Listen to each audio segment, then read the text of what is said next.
সারাদিনের ব্যস্ততা শেষে নির্ঝুমে রাতে সকলেই চান সুন্দর কিছু গান শুনতে। আর তাই তো গানের সেক্টরে 18 মিউজিকের ব্যতিক্রম কিন্তু হতেই পারে না। তাই তো 18 মিউজিকের আয়োজন নিয়ে সাথে আছি আমি ভাবনা আহমেদ। থাকছে সুন্দর কিছু গান এবং সেই সাথে থাকছে আপনার পছন্দের ব্যান্ড শিল্পী। আজ আমাদের এই আয়োজনে আমাদের সাথে উপস্থিত রয়েছেন আপনার আমার সকলের পছন্দের জনপ্রিয় ব্যান্ড বিজয়। এবং শুরুতেই পরিচয় করিয়ে দিতে চাই সেই বিজয় ব্যান্ডের অন্যতম সদস্যকে মামুন ভাই। আমন্ত্রণ আপনাকে 18 মিউজিকের আয়োজনে। কেমন আছেন? ধন্যবাদ, ভালো আছি। আপনাকে পেয়ে আমরা বেশ আনন্দিত। তো কিছুদিন আগে কিন্তু আমরা দেখেছি যে ব্যান্ডের যে জোয়ারটা ছিল সেটা খানিকটা কমেছিল। এখন কিন্তু দেখছি ব্যান্ডের বেশ ট্রেন্ড এসেছে এবং নতুন প্রজন্মদের মাঝে ব্যান্ডের একটা অন্যরকম চাহিদা রয়েছে।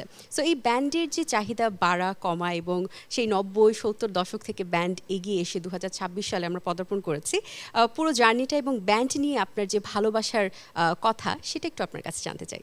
যদি এভাবে বলি, ব্যান্ড মিউজিক একটা সাগরে ঢেউ থাকবে, ঝড় হবে, কখনো শান্ত থাকবে, এভাবেই চলবে এবং চলছে। একটা ব্যান্ড তো আসলে মেনটেন করা জানাতন ব্যাপার না। সকলে একটা কমিউনিকেশনের প্রয়োজন হয়, একটা আন্ডারস্ট্যান্ডিংয়ের প্রয়োজন হয় এবং আমরা দেখতে পাচ্ছি আপনাদের সদস্য নিয়ে বারবার আপনি উপস্থাপন করেছেন, প্রেজেন্ট করেছেন দর্শকদের নতুন নতুন ব্যান্ড গান দিয়ে।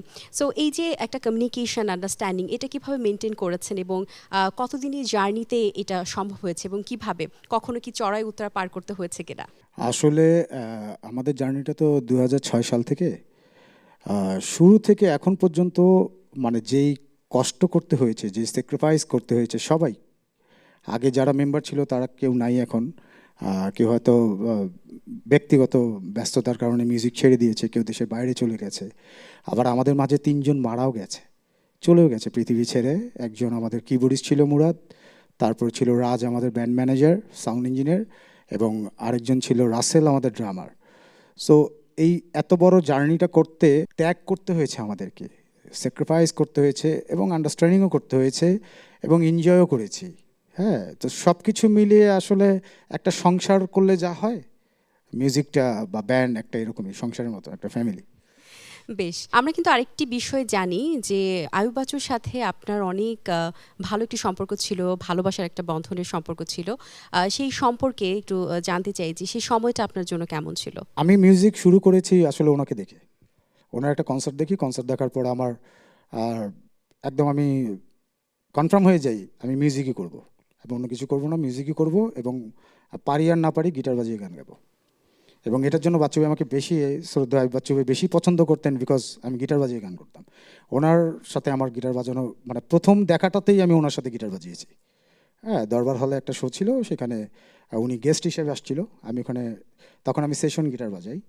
তো বস যখন আসলো, আমি ওনাকে সামনে থেকে প্রথমবার দেখলাম এবং ওনার হাতে প্রবলেম ছিল, ওনার হাত ভেঙে গেছিলো। তো তখন উনি বললো, আমি তো গিটার বাজাতে পারবো না, তুমি বাজাতে পারবো? আমি বললাম হ্যাঁ পারবো। বললো ঠিক আছে। পরপর উনি 4টা গান গাইলো, ওনার 4টা গান বাজালাম। তারপর থেকে ওই যে জার্নি আমার ওনার সাথে, তারপর চিটাগংয়ে যাওয়া, একসাথে শো করা, ইন্ডিয়াতে যাওয়া, একসাথে শো করা, তারপর তো ইত্যাদি ইত্যাদি অনেক জিঙ্গেল, তারপর লাস্টলি ওনার মিক্সড অ্যালবামে গান গাওয়া, অনেক স্মৃতি। সুন্দর এবং ভালোবাসার মুহূর্ত। আমরা তো আরো আলোচনা করব, কিন্তু তার আগে একটা গান শুনে নিতে চাই, যেহেতু দর্শকরা অধীর আগ্রহে অপেক্ষা করছেন আপনাদের গান শোনার জন্য। শুরুতে কোন গানটি আমরা শুনছি? শুরুতে 18 মিউজিককে আমরা একটা গান উপহার দিতে চাই, 18 মিউজিকের সকল দর্শকদেরকে এই রাতে। গানটা খুবই রোমান্টিক একটি গান। গানটি লিখেছেন গোলাম মুর্শেদ ভাই। গানটির টাইটেল হচ্ছে তোমার চোখে নীল আকাশে। বাহ, চমৎকার একটি টাইটেল। আমরা গানটা শুনছি।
কবিতা লিখে ধীর হয়ে বিধে বুকে কথায় থাকে মায়ার কারুকাজ। দেখি তখন হয়ে গেছে আমার সর্বনাশ, দেখি তখন হয়ে গেছে আমার সর্বনাশ।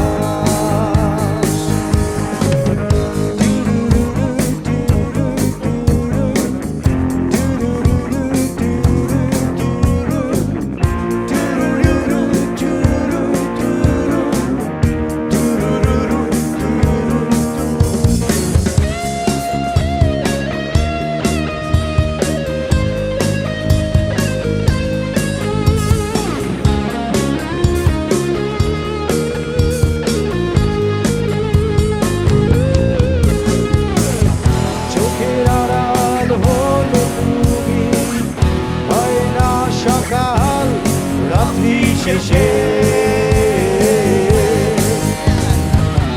বন্ধ হয়ে যায় যে বুকে পুরোটা নিঃশ্বাস নেই নিঃশ্বাস। দেখি তখন হয়ে গেছে আমার সর্বনাশ, দেখি তখন হয়ে গেছে আমার সর্বনাশ। তোমার চোখের নীল আকাশে উড়ে উড়ে ঘুরে মন যখন তখন হয়ে যায় উদাস। দেখি তখন হয়ে গেছে আমার সর্বনাশ, দেখি তখন হয়ে গেছে আমার সর্বনাশ। তোমার কথা কবিতা লিখে ধীর হয়ে বিধে বুকে কথায় থাকে মায়ার কারুকাজ। দেখি তখন হয়ে গেছে আমার সর্বনাশ, দেখি তখন হয়ে গেছে আমার সর্বনাশ।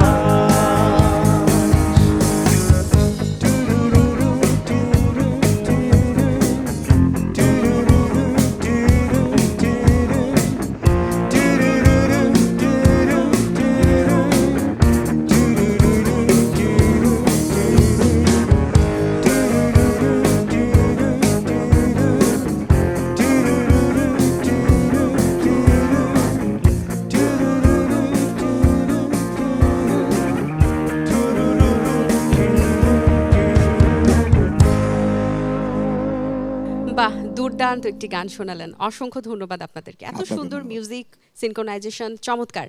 এই গানটি নিয়ে নিশ্চয়ই কোনো গল্প রয়েছে, গানের পেছনে স্টোরিটা জানতে চাই।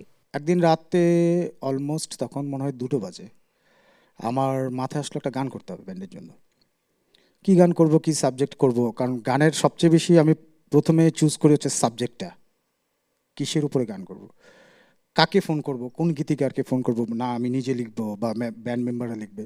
হঠাৎ করে মাথায় আসলো গোলাম মুর্শিদ ভাইয়ের কথা। মুর্শিদ ভাই হচ্ছে আমাদের একজন লেজেন্ডারি গীতিকার, ওনার অনেক বিখ্যাত গান বাংলাদেশে অনেক, এই যে জেমস ভাই থেকে নিয়ে বাচ্চু ভাই, শ্রদ্ধা আইয়ুব বাচ্চু ভাই অনেকেই গেয়েছেন। তো আমি মুর্শিদ ভাইকে রাতে ডিরেক্ট ফোন দিয়ে দিলাম রাত 2টোয়, কারণ আমি জানি উনিও রাত জাগা মানুষ, গানের মানুষ, আমিও রাত জাগা মানুষ। তো ফোন দেওয়ার পরে উনি বলল ঠিক আছে আমি একটা গান লিখে দিচ্ছি। উনি একটা লিরিক দিল, আমি টিউন করলাম, 2 দিনের মধ্যে গান রেকর্ড হয়ে গেল। রেকর্ড হওয়ার পরে মোর্শেদ ভাই বললো যে চলো আমরা একটা মিউজিক ভিডিও করে ফেলি। তো ওনার ওই গান জানালা ব্যানার থেকে আমরা এটা মিউজিক ভিডিও আকারে রিলিজ হলো, তারপরে তো গাওয়া শুরু করে দিলাম, আর আজকে 18 মিউজিকই গাচ্ছি। বাহ, আসলে কিছু জিনিস কিন্তু আসলে এভাবেই মনে হয় তৈরি হয়, হঠাৎ করে মনের অজান্তেই একটা জায়গা থেকে তৈরি হয় এবং সেটা দর্শকরা এত পছন্দ করেন। আমরা কিন্তু এখন যে ট্রেন্ডের কথা আমি শুরুতে বলছিলাম, যে নতুন জেনারেশনের মধ্যে কিন্তু একটা ট্রেন্ড, একটা ভাইভ, একটা ব্যাপার কাজ করে এবং সেটার কারণেই কিন্তু ব্যান্ডের প্রতি ভালোবাসা থাকুক কিংবা না থাকুক, অনেকেই কিন্তু ব্যান্ডে যুক্ত হচ্ছেন এবং হয়তো বা একটা সোয়াগের কারণে, একটা রকিংয়ের ব্যাপারের কারণে। তো এই ব্যাপারটা আসলে ইন ফিউচার আসলে কোন দিকে যেতে পারে, কিংবা আসলে যারা ব্যান্ডে আসতে চান তাদের জন্য আপনার অভিজ্ঞতার জায়গা থেকে কি পরামর্শ থাকবে? আমি প্রথমে এই প্রজন্মের মানে আমাদের পরের প্রজন্ম যারা নতুন আসছে তাদেরকে আমি ধন্যবাদ দিতে চাই।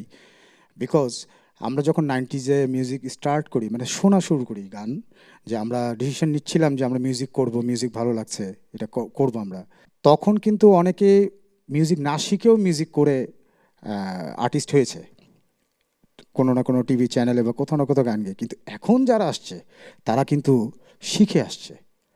এজন্য আমি এটিএন বাংলা এবং এটিএন মিউজিকের পক্ষ থেকে এখনকার প্রজন্মে যারা আছে তাদেরকে ওয়েলকাম এবং থ্যাঙ্কস জানাই যে তারা অনেক জেনে আসছে, অনেক শিখে আসছে।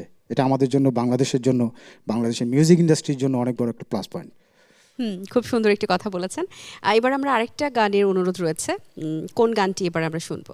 এখন আমরা যে গানটি করব, এই গানটি আমরা যখন যে কোনো কনসার্টে যাই এই গানটা দিয়ে বেশিরভাগই আমরা শুরু করি। এটা একটা রোমান্টিক গান, এটা গানটা লিখেছে কাজী বিভাস, গানটার টাইটেল হচ্ছে নীরবে। আচ্ছা, এই গানটি দিয়ে শুরু করার কারণ কি? মানে আপনি বলছিলেন যেখানেই যান এই গানটি দিয়ে শুরু করার পেছনের। এটা আসলে এমন একটা পপ রক গান, এটা যেমন ধরেন ওপেন কনসার্টও গাওয়া যায়, একটা রেস্টুরেন্টও গাওয়া যায়, একটা হল রুমেও গাওয়া যায়, যেই কোনো পরিবেশে, একটা বাচ্চার সামনেও গাওয়া যায়, একজন বয়স্ক একটা মানুষের সামনে গাওয়া যায়। তো কিছু গানের সাবজেক্ট থাকে যেটা সবাইকে দেওয়া যায় বা সবাইকে শোনানো যায়। তো এই জন্য আমরা এই গানটা দিয়ে শুরু করি, ভালো লাগে।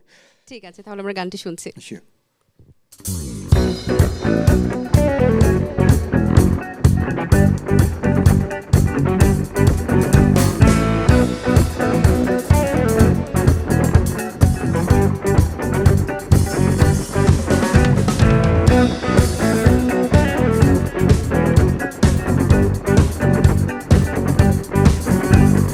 নীরবে কখন এলে এই হৃদয়ে,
ওয়ান্ডারফুল, খুবই চমৎকার লেগেছে। আসলে অসাধারণ সিনক্রোনাইজেশন, যেটা বারবারই বলছি আমি, খুবই ভালো লেগেছে। আপনি তো অনেক জায়গায় অনেক জেলাতে গান করতে গেছেন এবং আয়োজন নিয়ে করেছেন দর্শকদের। এমন কখনো হয়েছে যেটা প্রিপারেশন নিয়েছেন একটা, হয়তো বা দর্শকদের রিকোয়েস্ট এসেছে আর একটা, বা এমন কোনো মেমোরেবল স্টোরি যেটা এখন আপনাকে মাঝে মাঝে অজান্তেই হাসায়? এটা তো আমাদের অহরহ ঘটনা, এটা আমাদের শুরু থেকে এখন পর্যন্ত এই ঘটনাই ঘটে। আমরা যে লিস্টটা করে নিয়ে যাই তার অর্ধেকের বেশি গানই চেঞ্জ হয়ে যায়। আমরা একটা জিনিস ফলো করি সবসময়, যে সামনে আসলে কারা বসে আছে।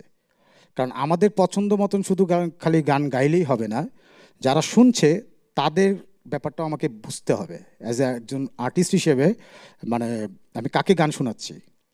এখন আমার ইচ্ছা মতন আমি একটা গান শোনালাম, একটা একটা হার্ড রক গান শোনালাম। হার্ড রকের মধ্যে অনেক মেলোডি গান আছে, কিন্তু সেটার আবার একটা দর্শক আছে। সো বুঝতে হবে কাকে কি গান শোনাচ্ছি, ওইভাবে তখন আমরা গানটা ডিসিশন নেই যে এটা চেঞ্জ, এখন লিস্ট অন্য জায়গায় যাবে। ব্যান্ডের সেক্টরে দর্শকদের টেস্ট এখন কেমন? 2006 সালে আপনি শুরু করেছেন, এখন 2026 সালের এই পরিবর্তনের জার্নিটা কেমন দেখছেন? আসলে গোল্ডেন টাইম বললে একটা টাইমই বলা যাবে, সেটা হচ্ছে 90s। সো আমরা কিন্তু 80s অ্যান্ড 90sেই থেকে যাচ্ছি। যতই আমরা আধুনিক প্রযুক্তি করি না কেন, ব্যবহার করি না কেন, আমাদের এই প্রজন্ম যারা একদম নতুন মিউজিক করছে, তারা হয়তো শুরুটা করে একটু অন্যভাবে, কিন্তু ঘুরে ফিরে কিন্তু সবাই আবার ওই 90sের ঘরেই ফিরে যায়, কারণ ওটা আমাদের শেকড়। সো আমরা 90s ভালোবাসি। 90sের মিউজিক, তখন নাটক সিনেমা থেকে নিয়ে সারা ওয়ার্ল্ডে অনেক কিছু সৃষ্টি হয়েছে ভালো ভালো। সো ওটাকে ধারণ করেই সামনের দিকে সবাই যাবে, এটাই আশা করি। আচ্ছা, তাহলে আমরা পরবর্তী গানে চলে যেতে পারি। এবারে কোন গানটি শুনবো আমরা? আজকে যেহেতু আমাদের ছুটি, আমাদের আজকে কোনো কাজ নেই মিউজিক ছাড়া, এটাই আমাদের কাজ। গানটা টাইটেল হচ্ছে আজ আমাদের ছুটি। এটা আমারই লেখা গান, সুর আমার করা। তো এই গানটা করছি, একটু মজার একটা গান।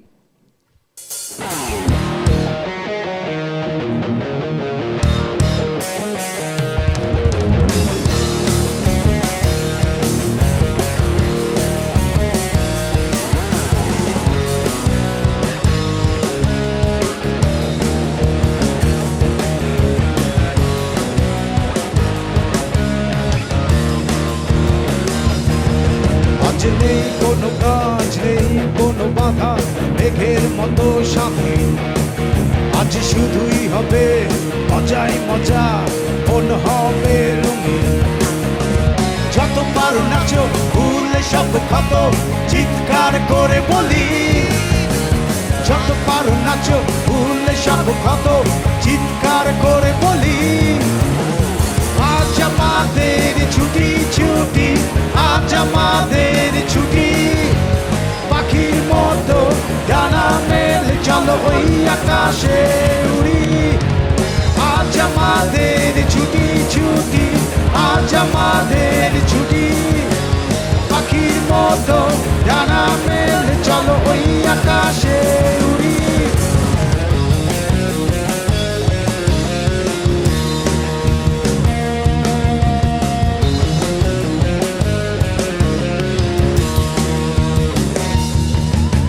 হৃদয়ে ঝড় তুলবো আজ, বিচারের ছয় তারে।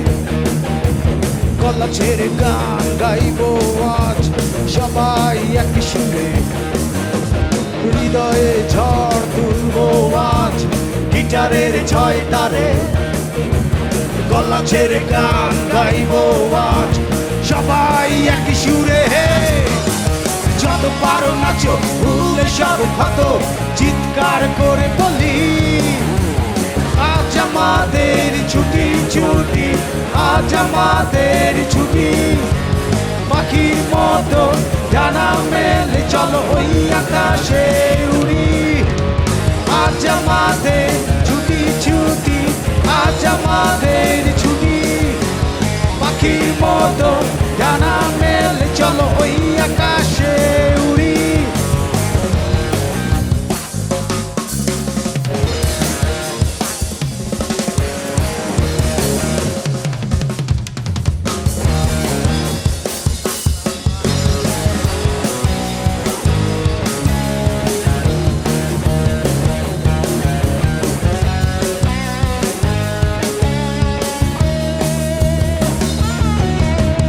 রঙিন আলোয় আলোকিত হবে আমাদের চারিপাশ।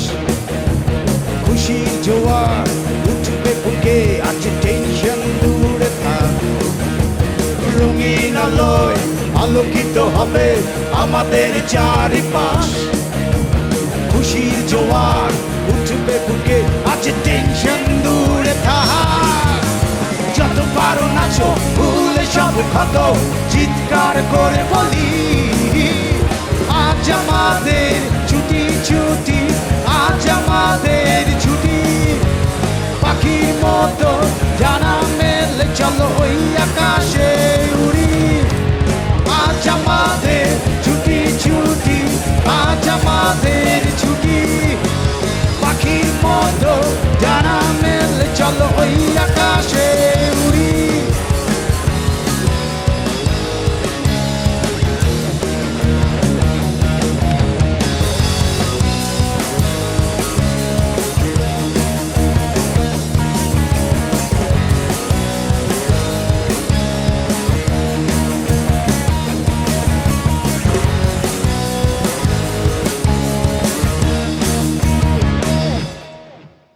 ওয়াও, দারুণ দারুণ।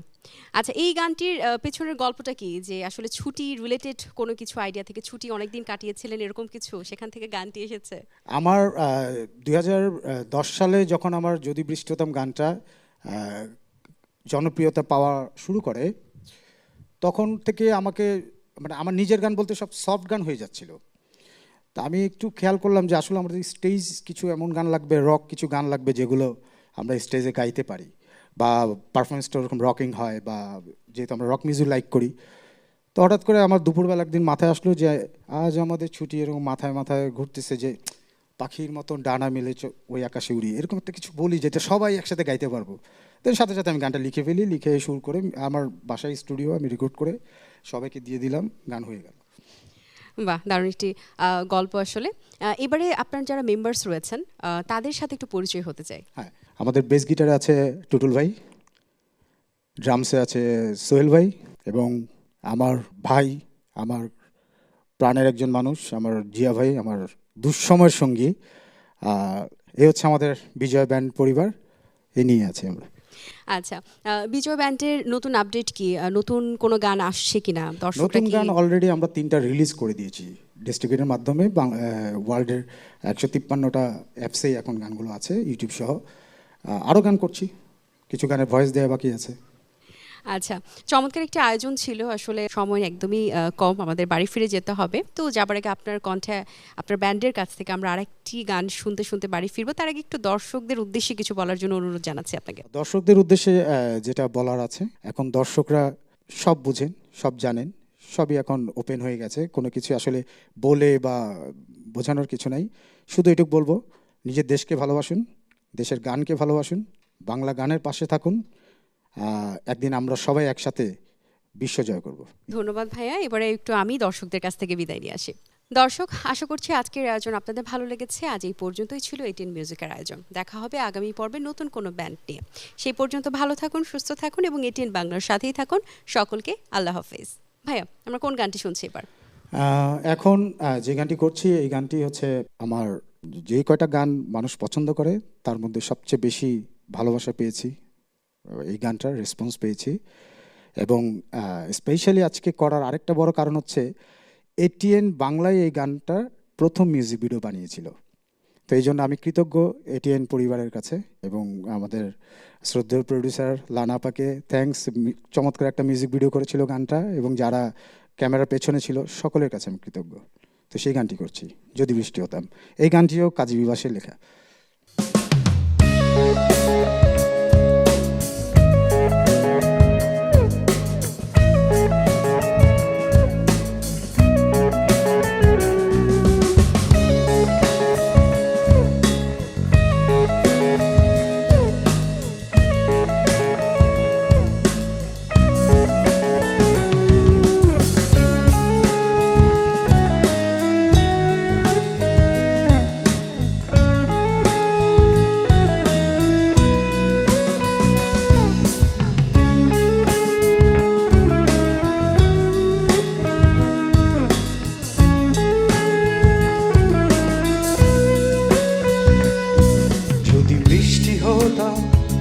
তোমায় ভিজিয়ে দিতাম, তোমাকে স্পর্শ থাকতো না অধরা।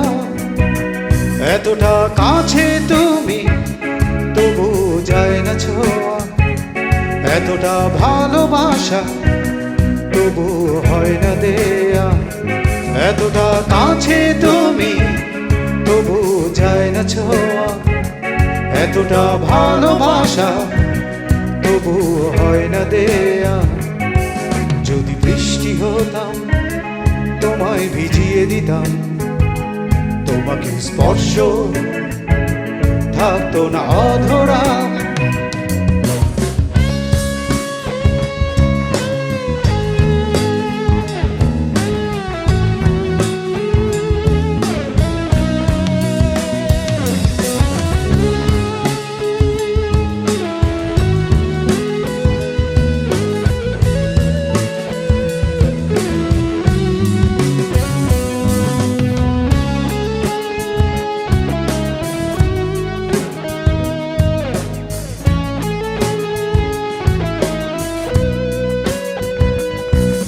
আবেগী বর্ষায় ভালোবাসার কবিতা লিখে, দৃষ্টির সীমানায় মন চায় তোমাকে।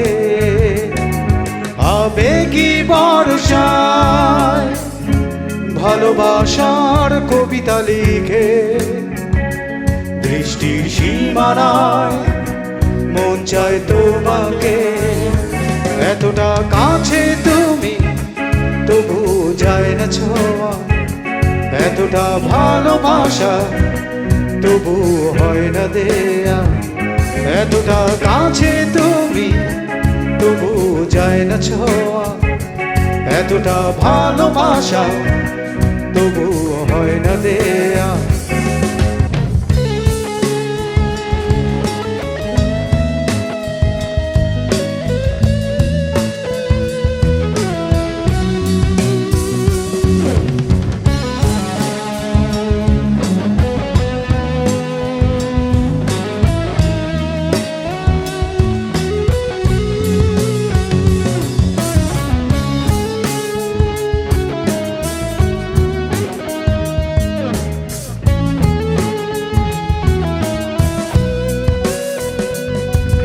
অদৃশ্য সীমানা তোমার আমার মাঝে, চাঁদ হারিয়ে যায় রাত ফুরবার আগে। অদৃশ্য সীমানা তোমার আমার মাঝে, চাঁদ হারিয়ে যায় রাত ফুরবার আগে। এতটা কাছে তুমি তবু যায় না ছোঁয়া, এতটা ভালোবাসা তবু হয় না দেয়া। এতটা কাছে তুমি তবু যায় না ছোঁয়া, এতটা ভালোবাসা তবু হয় না দেয়া। যদি বৃষ্টি হতাম তোমায় ভিজিয়ে দিতাম, তোমাকে স্পর্শ থাকতো না অধরা। এতটা কাছে তুমি তবু যায় না ছোঁয়া, এতটা ভালোবাসা তবু হয় না দেয়া। এতটা কাছে তুমি তবু যায় না ছোঁয়া, এতটা ভালোবাসা তবু হয় না দেয়া।